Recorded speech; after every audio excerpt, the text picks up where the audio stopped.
Magabanan, folks. Today we look to evaluate the integral of, oh dear me, what have I gotten myself into this time? So we want the antiderivative for root of tangent theta over root of tangent theta over root of tangent theta, and you get the idea, and on we go. How do we approach this thing? Will we ever be able to solve it? Will we survive?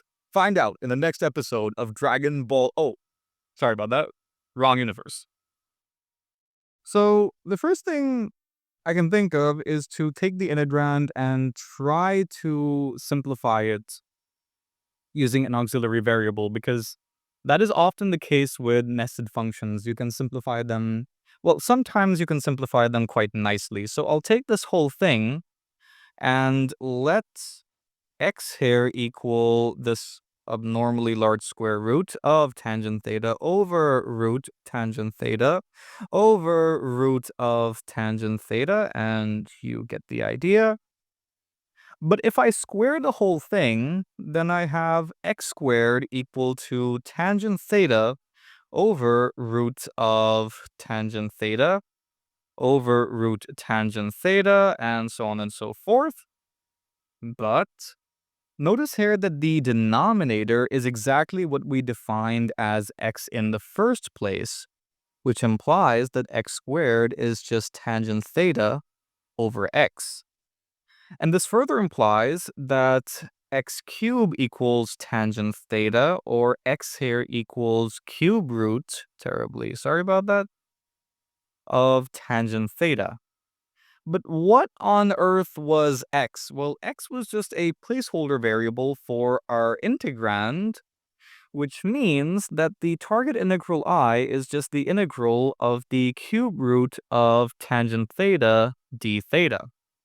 And this will be an interesting challenge because I have evaluated the antiderivative for tangent theta, that is to say the square root of tangent theta, but not for the cube root. So this will be interesting.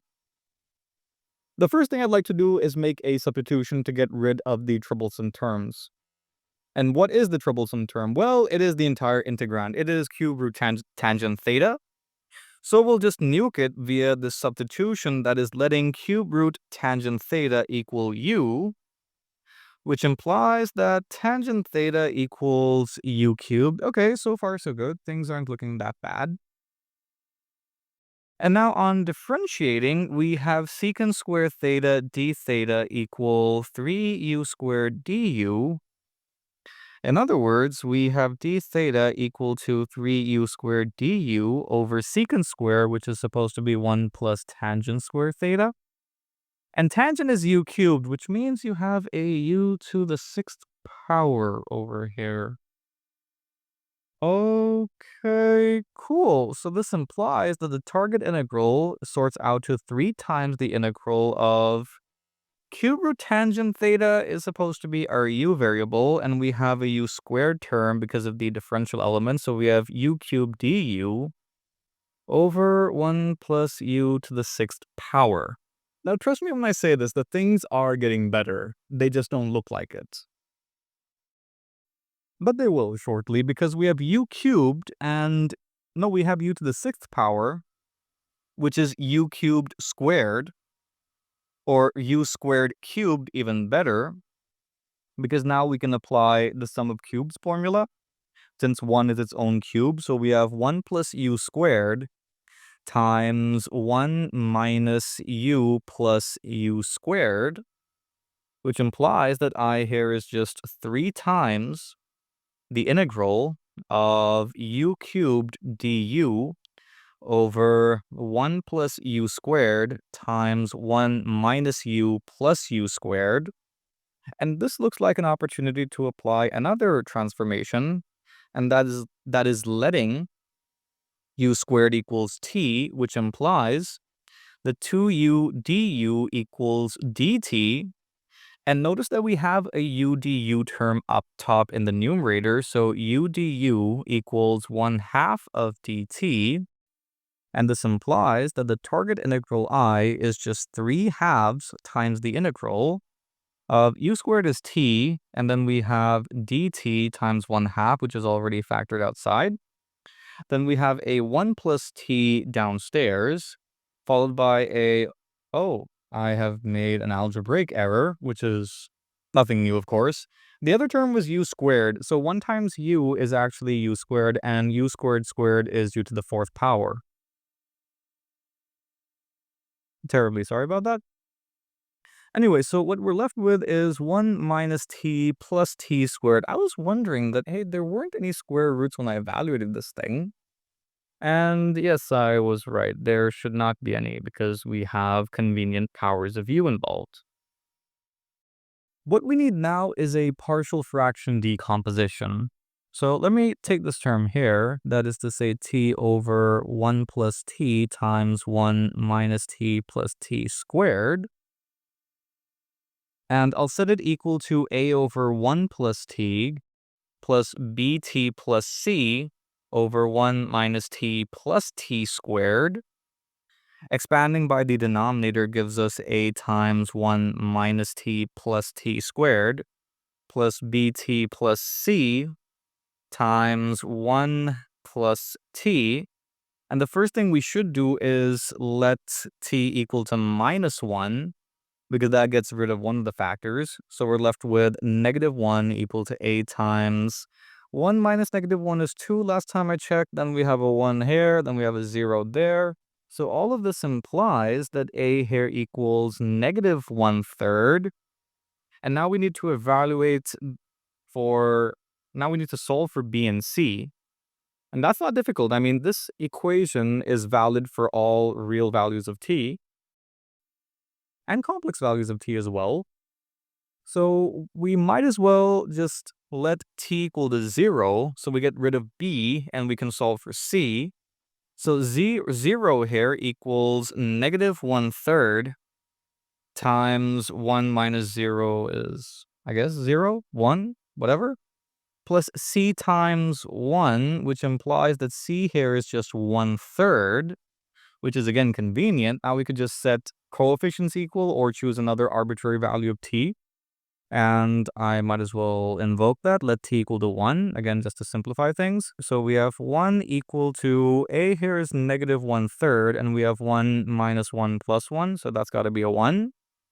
Last time I checked. B plus c times what exactly? Oh yeah, 1 plus t, that should be a factor of 2. So we have to transfer this to the other side. We have 4/3 equal to b plus 1/3 times 2.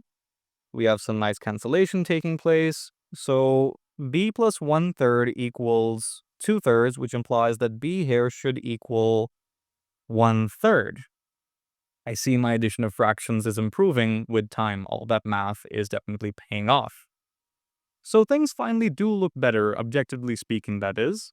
And all that's left to do is expand using 3/2 and integrate to get the target integral I that sorts out to -1/2 integral dt, terribly sorry about that, over 1 plus t plus 1/2 integral of 1 plus t over, again, terribly sorry about that, 1 minus t plus t squared dt. So the first integral is pretty straightforward. That just sorts out to log of absolute value of 1 plus t, and I'll revert back to the x realm towards the end. Right now, I'm calling the other integral I sub 1 for a separate evaluation. So I sub 1 is defined as the integral of 1 plus t over 1 minus t squared, or rather 1 minus t plus t squared dt. And it looks like a completing square approach for the denominator would be feasible or even welcome in this case.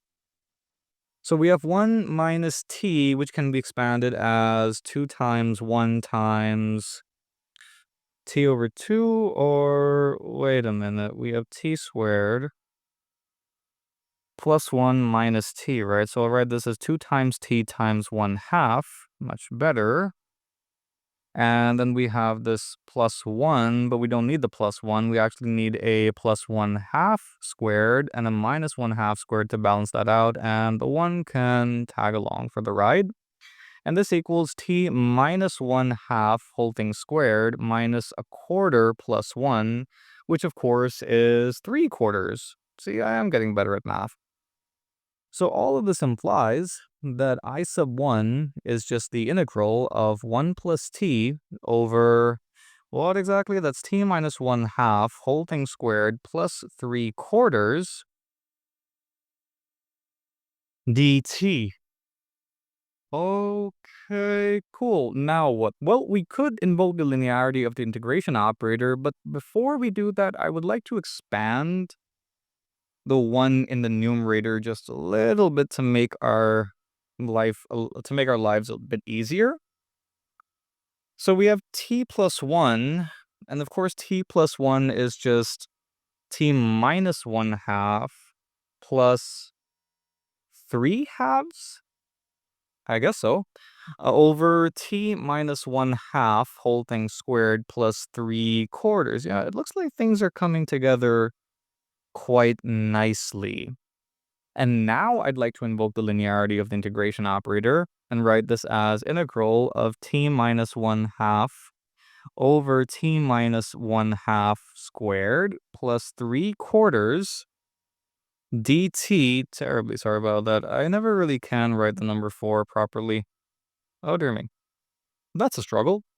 Plus 3/2 of the integral of dt over t minus 1/2 squared plus 3/4, which of course could be written out as root 3 over 2 whole thing squared. And now we have a couple of quite straightforward integrals to evaluate. One of them, of course, being a logarithm, but I have a square here, so I might need a factor of 1/2 outside to balance the two, and we're good to go. So we have 1/2 log of absolute value t minus 1/2 squared plus 3/4 plus 3/2 of, now we have an arctangent integral. So this sorts out to 3/2 times 2 over root 3 times the arctangent, terribly sorry about that, pen was glitching a little bit, arctangent of 2 over root 3 times t minus 1/2. Wow, that is quite an antiderivative. And of course I can write this as 1/2 log of, you know what, I might as well just write it all in one piece. This is 3 over root 3, which should be equal to root 3. That is I sub 1. And now to piece everything together, this implies that the target integral I is what exactly? I completely forgot what I was solving. But yeah, we have this factor of 1/2 outside. We could just factor that out. I mean, why not? So we have 1/2 of, again, I'm forgetting. I might as well copy and paste everything downstairs. Copy. And paste. And I guess we're all good. Rewrite this down here. So we have the target integral I equal to 1/2. Now we have this negative log of 1 plus t, and t is supposed to be u squared. And u squared is supposed to be the cube root of the tangent. So that means I have, well, I can in fact get rid of the absolute value now because I have tangent to the 2/3 of theta, followed by quite a lot of stuff. I mean, I got this 1/2 factored out, I guess. Oh wait, the 1/2 was with the I. Yeah, I still have a 1/2 over here. So I have 1/2 logarithm of, again, that's quite a bit of stuff, but I have a square term over there as well, plus a positive number. I can ditch the absolute value. So we have t, which is again u squared, and u is again tangent to the 2/3 of theta. And then we have this minus 1/2 as well, all in a square. Okay. And I'm going to need some writing space. I might as well shrink this a little bit. And that looks slightly better. Plus 3/4. And no, I am in no mood to simplify that thing in the square. I'm just glad to make it out alive. Plus root 3 times the arctangent. Oh boy. Now we have 2/3 of, again, t. T is supposed to be u squared, which is going to result in tangent to the 2/3 of theta, 2 over root 3, that is. What is wrong with me? Rather, what is wrong with this integral? Minus 1/2. And there you have it, folks. That is the evaluation of our integral. But wait, I almost forgot. Almost got me there. The constant of integration. Now that is a fitting antiderivative for absolute beast of an integral. I hope you enjoyed the video. Be sure to like and subscribe. Do drop me a follow on Instagram as well. Thank you. See you next time.